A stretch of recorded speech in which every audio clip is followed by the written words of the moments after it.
taller men gather on the edge of that penalty area. Bushiri header! Steered home by Omija! Amuka Nayo! Get down with it! To secure passage to this stage, the quarterfinals. For his second in the tournament, strikes true, and Madagascar are back in it. It's 1-1 in Nairobi. Mondi tucks it home with aplomb. Siraji against Toldo, tucks it home. An excellent penalty. He's got a brilliant left boot. Denied by Omondi! Strikes the ball crisply and cleanly, usually.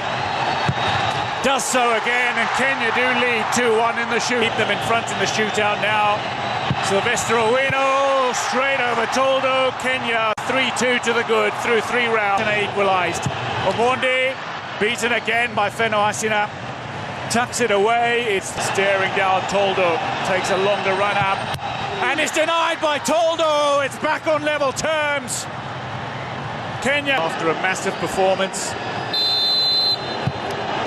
taken quickly by the substitute Toki Niaina, tucks it away, and Madagascar, just after half-time, puts it wide, and Madagascar advance! They eliminate Kenya at the quarter-final stage. It's all over for the co-host.